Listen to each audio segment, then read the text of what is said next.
Okay, hello and welcome everybody to our last panel discussion of the year of 2017. It's amazing that this year has already flown by, and we're ending with a great one, biggest sales mistakes, and who doesn't want to hear about them?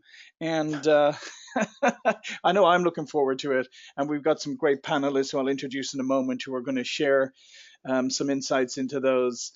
Okay, so this is biggest sales mistakes, and it's brought to you by SalesPOP Online Sales Magazine and Pipeliner CRM. And as I said, today we have a wonderful panel of experts. You really couldn't get a better panel than this to talk about anything related to sales, but I'm sure given their experience in the field, they'll have a lot to say about mistakes. And rather than me read off their bios for you, which I know will probably bore you, I'm going to let them introduce themselves, which is far more entertaining. So, Andy, do you want to tell them a little bit about yourself? Sure. Andy Paul, thank you, John, for having me on the panel. And hey, Barb and Meredith, who have both been on my podcast. But yeah, I'm a sales author, speaker, consultant, podcaster, all those things. I've got a podcast called Accelerate with Andy Paul, which is a 3-day-a-week podcast on sales, leadership, marketing, sort of wide-ranging topics. And yeah, if people want to connect with me, certainly come find me at andypaul.com. You can see about my books there and everything else. And Barb Giamanco. Hey, Barb. Thank you, John, for having me here. And I'm delighted to be with my buddy Andy and Meredith. I've not had a chance to be on a segment with you, so I'm super excited about this. What people need to know is I bring a long history of selling and sales leadership myself, spending 20 plus years in corporate in the tech world, and then moving on to start my own business, focusing mostly on helping organizations integrate the use of social media into an overall strategic selling process. Like Andy, I'm an author and podcaster, and you can find more about me on the blog at barbaragiamanco.com or the website scs-connect.com. Glad to be here today. Excellent, thanks, Barb. And Meredith Elliott Powell. Hey, Meredith. Well, I am excited to be here as well, and really thrilled to be on here with Andy and Barb. I not only think this is going to be a good panel, it's going to be a fun panel. Like my friends on here, I am an award-winning author who is passionate about sales. I really want people to learn to love to sell and learn how fun, easy, and effective it can be. I also think that I am a perfect guest for this podcast because every mistake about sales we are about to talk about, I feel pretty confident I have made. Excellent. Okay, so before we go into the panel itself, I'd just like to get a quick poll. I'm going to launch it now from the audience. If you would just tell us what your role is. It's always nice just to get a little bit of perspective on what your role is. So if you could just fill that out, please. We'll just have this open for a couple of seconds. Yeah, I think given the collective experience on the panel today, I'm sure there's a lot of great insights around mistakes, and I can honestly say I've made a few in my time, and I've observed a few, and I've been on the receiving end of a few as well, which is always good.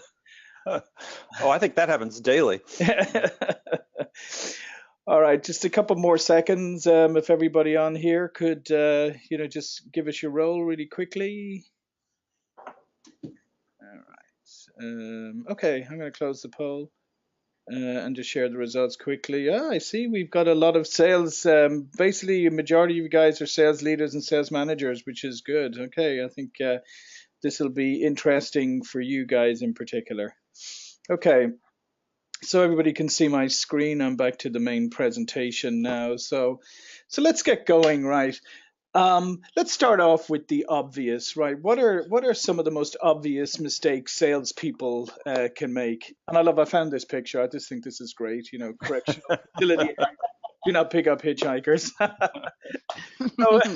So maybe Andy, we'll start with you. What are some of the most obvious mistakes you see salespeople make?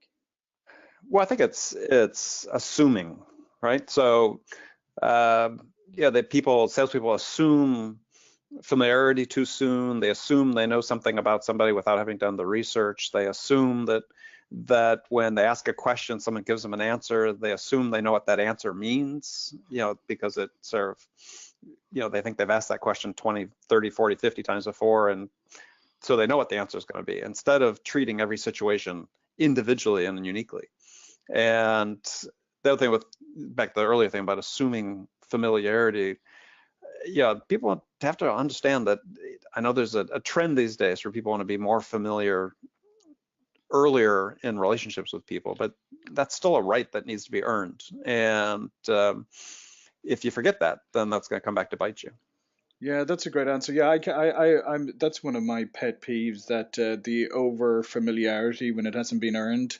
I don't think you'll ever lose points for being polite and respectful, but I certainly will for being over familiar. Yeah, I wrote a blog post about it. The title of the blog post was "I'm not your buddy." Very And good. that sort of says it all. And how about you, Barb? What are some of the obvious mistakes that salespeople make from your perspective? Well, sort of tagging on to what Andy said, I'm going to draw people back to a crazy, funny movie called Legally Blonde. You may have seen it, where Elle Woods teaches the bend and snap in order to catch somebody's attention. Well, I kind of feel like we have that going on in sales today. There's this lack of impatience. So it's connect and pitch, right? I'm going to connect with you on LinkedIn, and the moment you accept, all of a sudden you've now agreed that you want to hear my sales pitch. And I feel like there are not enough salespeople, and certainly sales leaders need to be aware of this. That's not necessarily creating a positive brand impression. And so I think impatience is a big one. Somehow people have gotten the impression that just because technology allows you to reach people perhaps a little more quickly, just as you and Andy both said, you still have to earn the right to tell your story. You still need to be able to kind of nurture that relationship and build that trust and respect before you've earned the right to kind of get in there. And, I wrote a long form post on this on LinkedIn, and it was surprising how many reps basically kind of said, well, that's what LinkedIn's for. We're here to connect and pitch. Everybody knows we're here to sell something. I'm like, yeah, time and a place. So for me, that's one biggie. I have others, but certainly I know we want to hear from Meredith as well. Yeah, no, I agree totally. That's another of my ones that I get my soapbox about, is the shortcut culture that we live in today, where nobody wants to do the hard work. Everybody wants to take a shortcut and get straight. So as you say, if somebody connects with you on LinkedIn, you just said to them, please pitch to me immediately, and don't even bother reading my profile. Just pitch to me. Yeah. So my advice is that if you read an article that says, here's how to hack LinkedIn, or here's how to hack something, run the other way. Because yeah. In most cases, the advice it's giving you is a shortcut, in a way that trying to shortcut something that you don't want to shortcut. You don't want to shortcut the relationship building, because that's how you build a substantial connection with somebody. Exactly. And Meredith, how about you? What are some of the most obvious mistakes you've seen? Well, I'll kind of keep in line with my friends here. The ones that kind of go in line with what we've been talking about that just make me laugh in this day and age is, number one, that salespeople think they're in control. I mean, you can hack LinkedIn and you can push. I have a million other places I can buy the product or service that you're selling. So you're not only trying to get instant gratification that you're never going to get, you're also pretty much ensuring you're not going to close the deal. And then the other one that goes with that is just happened to me the other day. I picked up the phone, and I don't know if I shocked the poor sales guy because I actually answered the phone, but all I got out was hello. And he must have talked for 17, 18 minutes all about himself and all about the product. And I was so uninterested because it was about him. It wasn't about me. And I think that's another sales mistake that people make, is they make it about themselves, and nobody's really interested in you. We're really only interested in ourselves. I can't believe you hung in for 17 minutes. Yes. A little bit of research, Barb. It's sort of like, wonder how long he's going to go without picking up. Well, that happened to me once, but I got to tell you, at the 10-minute mark, I finally just said, you know what? you need to stop talking. And the guy was like, what? And I just said, my goodness, I agreed to a call with you, which is a little different than your situation, Meredith. I actually did agree because I had some interest in the technology. And I said, but you just get on and roll into the pitch. Again, to Andy's point about assuming, you never asked me why I was interested. You never asked me why I agreed to take the call. You're just talking. Mhm. And what he ever did with that, I don't know. But I can't believe you hung in for 18 minutes. I could barely make it to 10. Yeah. I'll Well, tell you, hopefully that was being recorded on their end, so a manager could yeah. listen to that. Oh my And gosh, one would hope, right? Yeah, help them. but as you know, the manager probably didn't. Uh, Yeah. but here's an interesting thing, Meredith, as you said. Do you think he was almost so surprised that you picked up the phone that he just went into overdrive? Because, I mean, in some ways, I think the expectation, that a lot of people go into prospecting these days with such low expectation that I think, they probably do get a shock when they get a reply and then just get overwhelmed and just go for it. Yeah, I do think that he was nervous, which leads to a bit of another mistake, and that is really not being confident and not being prepared. And I get it. I mean, it shocks me when somebody actually answers the telephone these days. But in going through the conversation and listen, it wasn't a conversation, it was him talking at me. I don't think he was prepared and confident and had the belief in his product, and that threw him into a tailspin. And I think that's another mistake. The first sale you've got is to yourself. The second sale is to the customer, and too often salespeople miss that step. Absolutely. All right. Well, let's move on and let's talk about maybe Barb, you want to kick this off. Let's talk about some less obvious mistakes that salespeople make, because I mean I think there's a lot going on in a sale, and sometimes it's not the obvious mistakes, it's the not so obvious ones that really trip you up. Well, I was thinking about this before we got on. I mean, I suppose one of the less obvious mistakes that people make is it's sort of about being prepared, which Meredith just mentioned. But I also think, John, that there's something to be said for being confident enough in yourself to be really present, so that you're not, waiting for the buyer to answer things in a specific way, and then you're going to answer it in the right way. And let me tell you what I mean by that. I remember a couple of years back, I went into a sales call, and the agenda was very clear at the time we set up the appointment a few weeks earlier, what we were going to talk about. Well, once I got there and I'm talking to the exec, after a few minutes, she says, oh, we talked pleasantries. She'd become a grandma. She says, hey, refresh my memory. Why are we here? And I told her, and she said, oh gosh, I feel badly. We've already taken care of that problem, and we've bought this software to help us with the issue. And I could tell that she was really, really proud of it. Mm-hmm. Now, I know a lot of less experienced salespeople would have done a couple of different things. They would have either just jumped up and run away. Thank you very much. I'll get out of your hair. They would try to push through and maybe even challenge what this exec had already done. And to me, I think that's a less obvious mistake, maybe if you're less experienced. What I did is just simply say, it sounds like you're really proud of the solution. I think that's fantastic. If you were to consider investing in your sales force in a different way, is there something else that's a bit of a problem that we should talk about? So I think being willing to completely let go of the agenda and just be present in the moment and sort of do that dance with the customer in the conversation is maybe a less obvious mistake. Now, to all the three of you who are sales pros, that's probably pretty obvious to all of us, but I know a lot of sellers who are they don't feel comfortable with that. When something goes kind of completely off the reservation, they freeze up and they get nervous. Yeah, no, absolutely. I agree, and I think it's that ability to flex in the moment is a critical one, and I think that's not one that everybody innately has. How about you, Meredith? What about some less obvious mistakes?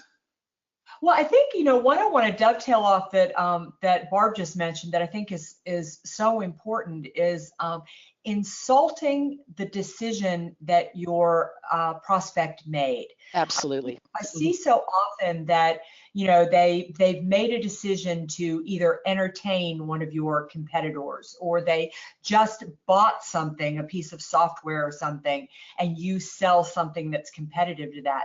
And I see so often, whether you think the prospect made a bad decision or not, the worst thing you can do is insult the decision that they made, because people take it as a personal insult. I never want to think that, even if I know it was a bad decision, and I'm talking to you because I know it was a bad decision, please don't reinforce that to me, and find a way to make me feel good about the decisions that I've made and the decision to move forward. So saying something like, "Oh dear, good luck with that," is probably not the best way to go. Well, you know what, Meredith's right, John, because if I had maybe tried to challenge the exec, where would that have taken us in the relationship? And honestly, listen, to all due respect to the guys who did the research and wrote Challenger Sale, I think in many ways that's become like overused, and then it has the exact opposite effect. Just like Meredith said, how would anybody feel if somebody walks in, a total stranger, and basically starts to challenge you on your decision making? It's like, really? That's maybe not the best way to kick off our relationship.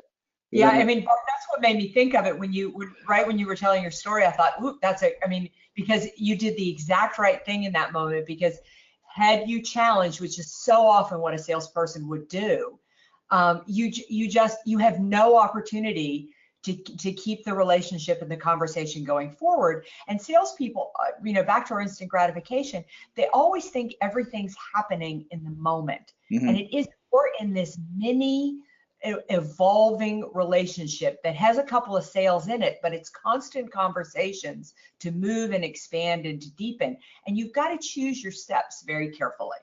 Yeah, I agree. And just to add one more thing onto that before we move to Andy, is just I always say to people is that you got to remember, in a B2B sale, right, the buyer's decision, it can be a career enhancing thing for them, or it can be a career limiting thing for them, depending on how it goes. So they're already nervous about whatever they're buying or whatever decision they're making. So if they've made a decision to buy something, and then you come in and tell them that was a terrible decision, you're right, they're probably not going to react that well.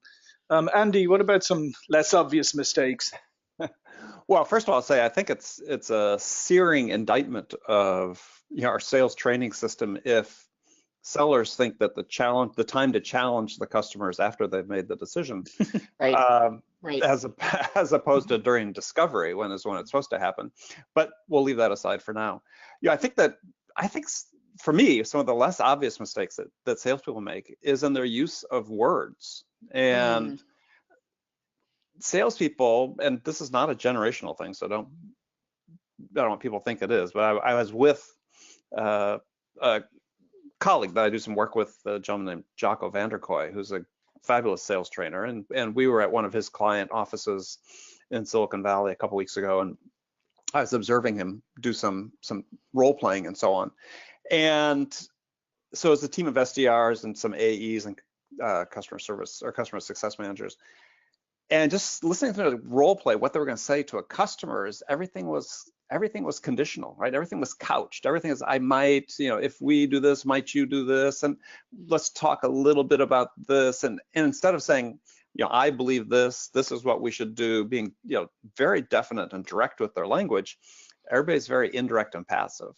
And people catch that. They're aware of that. We're sensitive to words. So somebody says, I think this might be a good solution for you, as opposed to, I believe this is the best solution for you. Well, there's a huge difference in how those are perceived and listened to by the buyer. So which one should you be saying? And I guarantee you that 80% of the time, sellers will be saying in their emails and phone calls, well, I really think this is the way you should go, as opposed to being confident, getting back to the confidence that we talked about before. And I think that's where the passive language comes from, is people are not confident to state an opinion in the products they sell. Yeah, I know, I couldn't agree with you more. And it's actually, I was reading something recently just on some research, and it's had nothing to do with sales, but it had to do with the fact that people more and more use conditional language.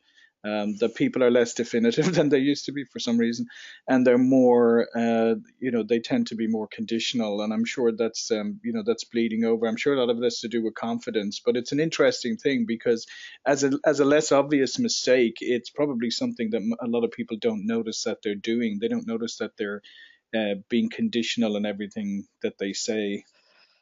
Well, and it is, I think it is something that's out there. I mean, I edit myself for it all the time. I mean, and I'm relatively direct, but I'm constantly catching myself doing that. And I think the salespeople just need to get into the habit before they send an email is edit it. And I know that heaven forbid you get SDR managers say you don't have time to edit your emails, but is look at those, even if they're templated emails, and take the passive language out of them. Be much more direct in the language, and it's not being intrusively direct. It's just being clear about what you're asking and what you're asking for.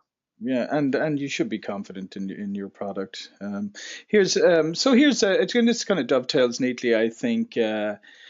What are some other things that salespeople maybe are doing that may be sabotaging them, and how can they identify it? I mean, you just pointed out one there is like figure out, are you being too passive? Are you using conditional language? Are you not being confident enough? But maybe Meredith kicked this off. What do you think are some ways salespeople can look at themselves and say, what are some of the things I'm doing that may be sabotaging me? I've got one kind of funny one and then one a little bit more serious. But one of my favorite is that this happened to me I was brought in to work with a sales team, and it was an environmental company. And I went to go work with the sales team, and they're selling renewable energy. They're all about being green and about caring about the environment. And 3/4 of the sales team smoked. and not paying attention to image and to brand, I think, is very important. We say so much about ourselves before we ever open our mouths. So how you appear online, the things that you say when people look you up, what is being said about you, and what do people think about you before they ever interact and they meet with you. And then when they do meet with you, are you the very image of what you're selling and what you and what you stand for? So I think that's a big one, is that we not getting that connection and confusing communication with thinking that it's only the words that come out of our mouths. Yeah, that's a great saying from Ralph Waldo Emerson, who's one of my favorite writers, early American philosopher, poet, author, and so on, who famous saying is, "What you do speaks so loudly I cannot hear what you say." No, very good. Do you want to pick up on that one, Andy? Just continue. Well, I was sort of along the same lines with Meredith. Is this lack of congruence between your actions and your words, and this is really important because I think we, at least people on this call, probably are all in relative agreement that emotions play a very strong part in sales and in making a connection with another person, engaging their interest, building trust. And if our actions don't align with our desires there, if the customer has, let's say they're asking us questions for information and we're taking too long to get back to them, and it's delaying their process, it doesn't matter how good our answers could be when we get back to them, they may have moved on. So we just have to, it doesn't help build trust if you're not responsive, let's say, in those types of situations. Or if you're phrasing, if you're trying to make yourself look good by dragging down your competitors, for instance. I mean, it's something, again, it doesn't matter how good your product is or how much they may sort of thought they liked you, is suddenly, you're not being congruent with the brand you're trying to put forth. So you just have to really, I talk about it's just bring your A game, right? Every time you interact with a prospect, how can you think beforehand about being the best you can possibly be? Make sure you deliver the value, ask the right questions, listen to the answers without judgment, and help them make progress, and be there to serve them. And I think that's sort of the fulcrum for many people where they fail is they tend to think they're there to sell them something as opposed to help them. Mm-hmm. And how about you, Barb? What about some ways salespeople can identify actions that may be undermining them? Well, I mean, I think it's, take a look at the messaging. I mean, Andy certainly knows this about me, and I believe you do too, that I believe that, the experience starts with the very first interaction. And so Andy mentioned this right at the very beginning. There are people out there trying to train people on these shortcut hacks, and use of words is so important. I mean, I'll just give you an example. I got an email today from somebody, and this is the subject line: cold mailing report, free lame joke included. Okay, and it just goes downhill from there. So trying to be cutesy. I mean, there is definitely something to be said for being professional in all of your interactions. And I don't know if, John, you called it the shortcut culture. Maybe it's people are just so loose on Facebook. I don't know what it is, but somehow that seems like it's crept into the profession of selling, where people are super loose about their communication and what they say and emojis and emails and, even in the way that they dress. And so I think all of those things play into kind of that brand. I mean, if I get an email from someone who says they've been ranked X by their customers in great customer experience, but their first interaction with me makes it absolutely clear they have no clue what they're talking about, yeah, there's that disconnect. And I don't know that enough salespeople or their sales leaders are really kind of paying attention to how important it is to kind of walk the talk and really, demonstrate. I mean, Meredith's example, my gosh, is priceless. Seriously, you're selling environmental solutions and you're all smokers. I mean, come on. Well, I think one of the things that's at work too that I think is going to shock millennials is that, because a lot of the informality and this lack of alignment comes, the new generation in the workforce, they haven't had the same type of training maybe the subsequent generations did and so on, but they think it's going to be okay because there are more and more of their age group that are becoming into decision-making positions. Mm-hmm. But I think what they're missing is the point that John made before is, when you look at the two sides in a buying situation, you got the seller and the buyer. The buyer's got something at stake, right? They've got their job at stake. Mm-hmm. That's right.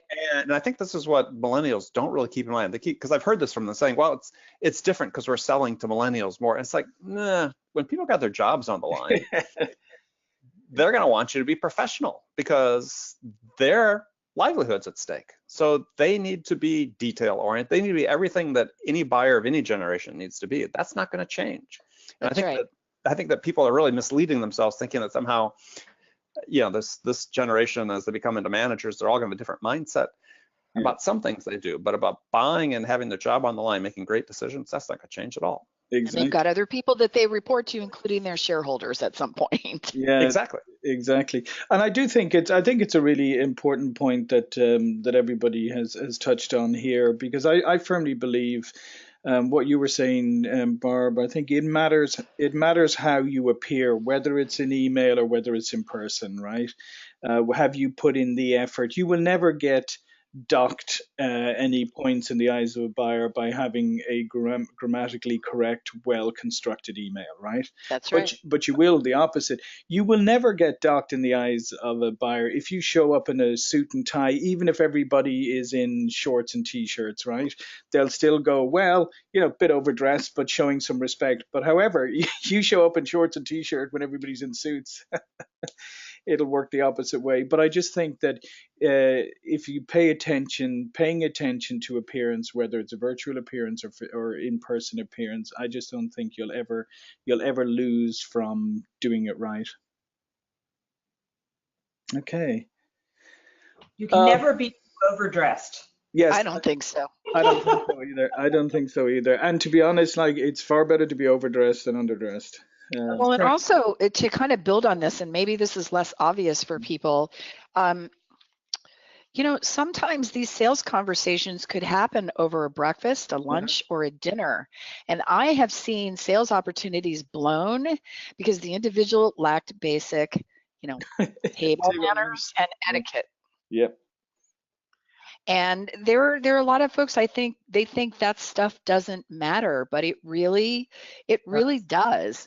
And it's important to kind of pay attention to that. So I grew up in a military family, so being trained on, the manner thing, that just kind of came with the territory.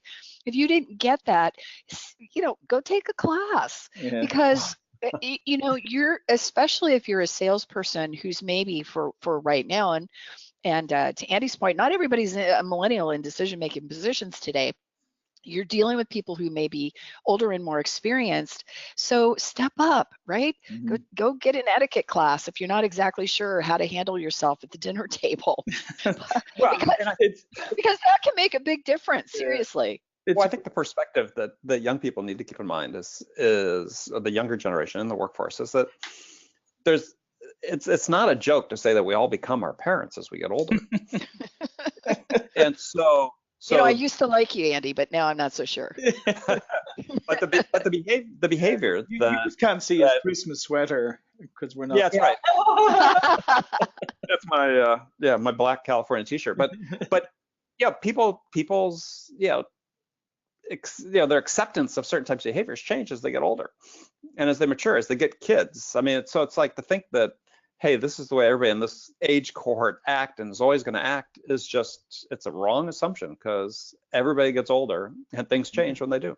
Yeah. One thing actually, and I think again, just reinforcing this, I had a fantastic senior vice president of sales at a company I was running a while back, and one of the things that she always did is, after this, maybe it was the second interview with the salesperson, when there was getting further down the track, they'd come in again, they do the interview, and then she'd say, "Oh, would you like to go for lunch now?" And take them down for lunch and make it all very friendly and casual, because she wanted to see what they were like when they sat with a client at lunch. And it's amazing how many people disqualified themselves during the lunch. Wow. Mm-hmm. Okay, so what better role can sales managers play in helping sales people uncover some of their mistakes? Andy, do you want to kick that one off? Yeah, well, I think that the number one thing they can do is do ride-alongs, go on calls, and just keep your mouth closed. Observe people in action, and I think that is the number one thing you can do. If it's inside sales, then monitor calls or listen to recordings of calls on a regular basis. Obviously, you can't listen to 8 hours of calls from all your sales reps, but get on a schedule where you are actively involved and listening in real time to what's going on, and not correcting them in real time, but just listening in real time to what's going on. And that is the number one way you can help your reps sort of spot things they could do to improve the next time they go out. Mm-hmm. Absolutely. How about you, Barb?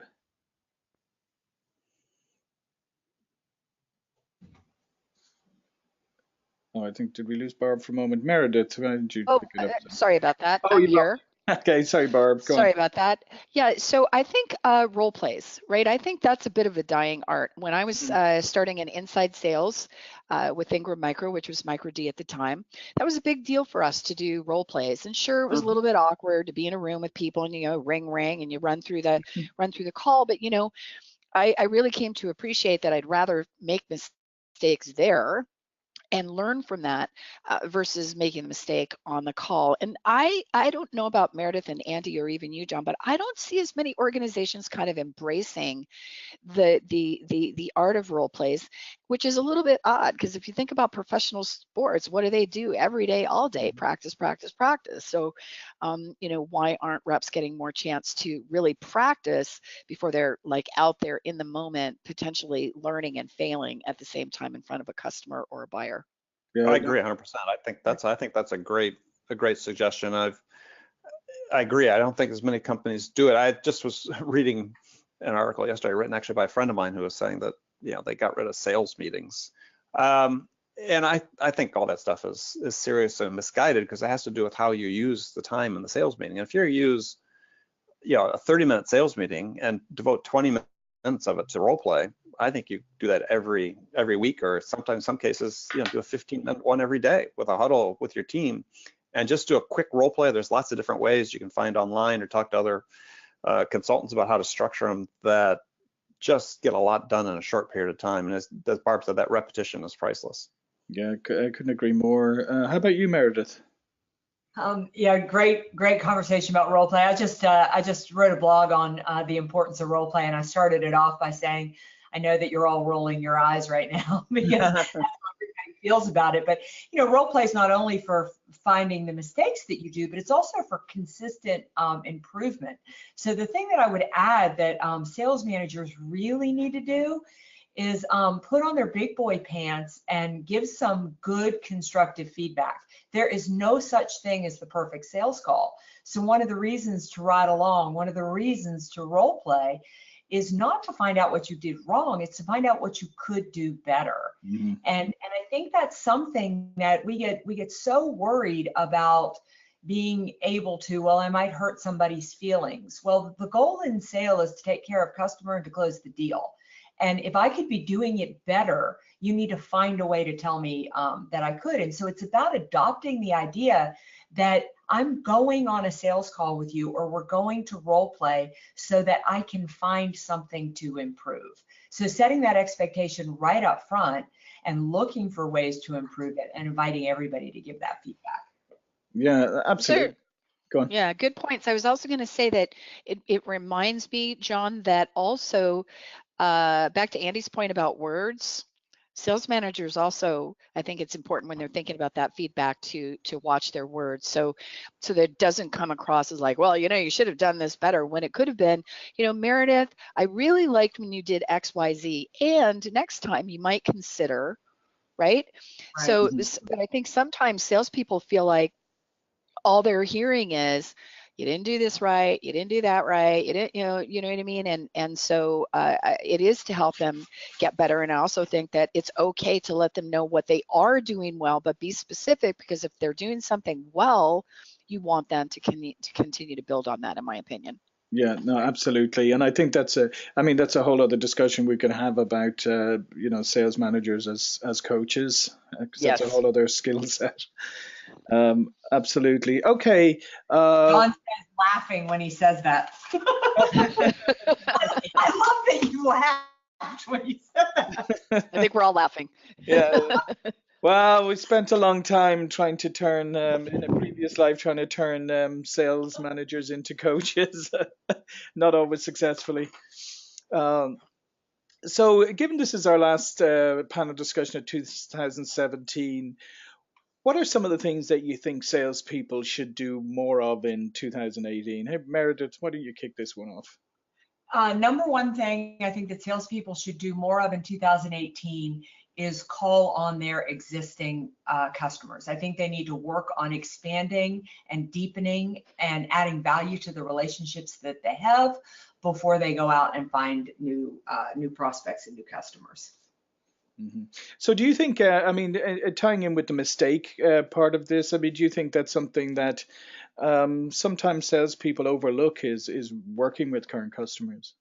Yeah, I'm embarrassed to say I even find myself doing it. We're so ingrained to chase the new business. We have prospect lists, we have pipelines full of new business, and we tend to go out there and chase the new relationships. And really, in a world where the customer experience, your reputation in the marketplace, and word of mouth is everything, if you want to grow your organization in 2018, make sure that those people that you already have as customers are not only well taken care of, but they feel a different experience, so they're out the door talking about you.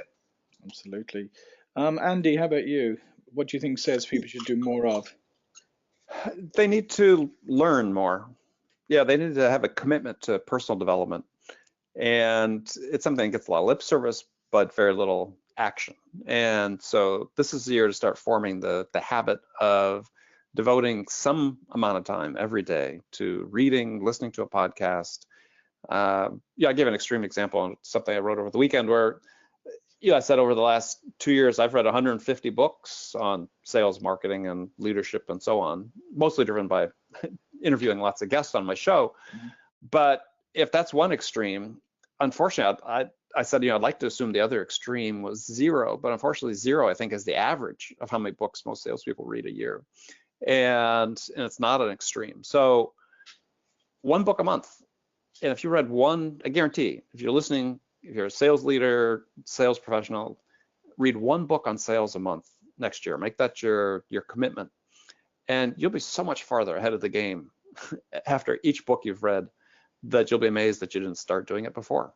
That's a great piece of advice. And Barb? Well, darn you, Andy Paul, I was going to talk about learn to earn and investing in your success. All right, but I absolutely think you are so spot on, and I've even heard people brag that they don't feel like they need to read books, which is ridiculous to me. Read books, watch a video, do something. What's something else that I think salespeople could do more of in 2018? Get off the script and think about the sales process as helping buyers solve business problems. Think about how you can help them first. How can you give first, serve them first? And by all means, which we have talked about, think about how you can ensure that you do no harm. When buyers are making decisions to buy your products and services, it can be a career limiting move. And I think it's important for you to be really super sensitive to that. So I think I'd like to see salespeople really thinking more about what it feels like and what the implications are of being in the buyer's shoes, right? And get away from being so focused on you and your quota. Absolutely. All right. And the flip side, Andy, what should salespeople do less of in 2018? Where do we start? One contrarian point of view would be is that they should have fewer, at least in like the SaaS business. You're in that business, John, but and I don't know if your results are typical, but sort of the average in the SaaS business these days is like a 20% close rate in terms of qualified prospects out of the pipeline, about 1 in 5 close.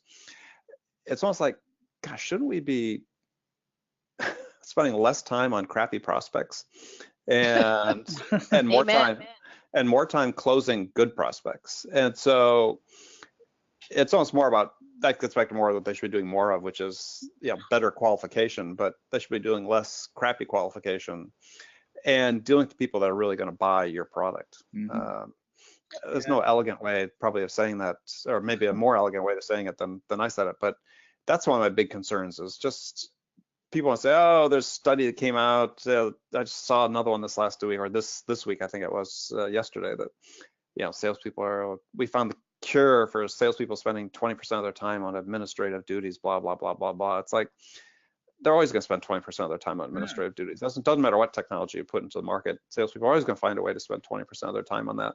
So the key is really to get them to spend less time selling to the people that are never going to buy from you. Yeah, well, and that comes back, and again, that's another discussion we could have about what we used to, I termed once upon a time, was the feel-good funnel, where you stuff the pipeline full of early stage opportunities just to make everybody feel good about the future. Oh, which is what happens all the time. Yeah. And so, someone once asked me, I was talking to a client who was talking about, we need to have 5x coverage of our pipeline every month, in order to make sure that we hit our numbers. I'm like, you're crazy. He said, well, when you were selling, what'd you have? I said, I had as many prospects as I needed to make my number and a little bit more. Yeah. And we just closed a lot more of them because we knew they were going to buy exactly what we were selling. And how about you, Barb? What should people do less of in 2018? I think, and people who know me might consider this a little bit odd, but I think salespeople could rely a little bit less on thinking that technology is going to sell for them. So, I feel like technology really enables the process. And so stop thinking technology is going to do it all for you. And then, as we've already talked about, do more of investing in yourself so that you're a much stronger consultative problem solving kind of seller. Yeah. Oh, I thought, sorry, Barb, I thought with artificial intelligence now that you'd be able to get up in the morning and literally just start writing invoices because the system had sold for you during the night. Oh, well, you'd be wrong about that. And actually, we could have a whole Yeah, I know. conversation on that. So you're getting all your topics lined I up for know. next year, John. Exactly. Yeah. I mean, because the other thing is, I think what salespeople could do also a little more of is recognize that technology is going to automate certain aspects of their job. And if they're not paying attention, they could actually be out of a job. Right. But I don't see artificial intelligence in the near future replacing the ability to have that person-to-person interaction, which again means you need to be thinking about what the buyer cares about, how you can help them, how you can help solve their problems. And I'm with Andy 1000%. Quantity is less important than quality, in my opinion. Yeah, absolutely. Actually, just before I go to marriage, just on artificial intelligence, or my son showed me a video the other day of like this robot playing rock, paper, scissors with Jimmy Fallon on his show. And I was like, yeah, that's really impressive. I wonder how much money was spent on getting a robot to play rock, paper, scissors. I said, that's pretty impressive in a very unimpressive way. Quite a bit, sure. Exactly. So Meredith, how about you? What should people do less of, salespeople do less of in 2018? I think that I think that salespeople need to talk less and listen more. You know, it's interesting that you've been talking about technology and artificial intelligence. I just spoke at a conference in Portland, Oregon, about 2 weeks ago, and they had a whole fintech panel in front of me, and then in front of that they had two experts on artificial intelligence. When they did the Q&A part for both of those, they said, you know, what do we need to be paying attention to when it comes to, you know, this financial technology and artificial intelligence? And every person that was on the panel or the expert said, remember, this is technology. Your business is still about people, and it's still about connections. And I think that listening is one of the most valuable sales tools that we have. And too often we're putting other things in place of it. Yeah, good, very good point. Okay, well, sticking with you, Meredith, do you have any last insights that you'd like to give to the listeners on today's subject, or anything else? Well, I think that, you know, the place that I'll leave it is to remember that selling is always emotional, no matter what side of the brain that you think that you're on, and your product or service, no matter how sexy or innovative you believe it is, it's a commodity. So this is a relationship. This is a relationship business, and if you want to be good at sales, you've got to get good at building relationships. Excellent. And Barb, any last insights? Yeah, I'll just leave people with Einstein's famous quote, right? Really, basically, the definition of insanity is people continuing doing the same things over and over again, expecting different results. Sadly, 50% of sellers didn't make quota again this year, and that can happen again next year. So the last thing I'll leave people with is, you know, stop doing what you've always done. If you're not getting the results, it's time to make a decision to do things differently. And Andy? Yeah, I'll have a quote actually for you that yeah, I'm a big believer in the power of habit. And yeah, I think that the number of habits salespeople need to have is actually pretty small. It's a whole separate conversation. But there's a great quote from football coach Vince Lombardi, who was one of my childhood heroes. And the quote is, winning is a habit. Watch your thoughts, they become your beliefs. Watch your beliefs, they become your words. Watch your words, they become your actions. Watch your actions, they become your habits. Watch your habits, they become your character. And I love that quote. I think it's very applicable for salespeople. Excellent, very good. Okay, well, listen, this has been a great discussion, but before we go, I wanted to give each of you a quick opportunity to tell people how they can contact you. So, Andy, how can people best contact you? They can email me. Do it the old-fashioned way. I'm in favor of that. Email me at andy@andypaul.com, or they can pick up the phone and call me, 619-980-4002, or follow me on social media. Twitter is @RealAndyPaul. Excellent. And Barb? Sure, you can find me on LinkedIn and Twitter, Barbara Giamanco. I'm with Andy. Phone is still great technology. I'm here in Atlanta, Georgia, 404 647-4925. Almost forgot my own telephone number, for goodness sakes. Check out the blog at barbaragiamanco.com or visit the web, scs-connect.com. Okay, and Meredith. You can find me at valuespeaker.com, the words value and speaker.com, and you can find me on all those social networking sites, as well as my phone number, my social networks, my email. All of that is on my website. So again, the easiest way to get a hold of me is valuespeaker.com. Thanks. All right, well, listen, thank you. I wanted to wish everybody a happy holidays and a successful new year from Pipeliner CRM and SalesPOP Online Sales Magazine. Thanks, Andy, Barb, and Meredith. It's been a fantastic discussion. And as you said, thank you. This discussion has not only been really great on the subject, but it also has given me a ton of subjects for next year.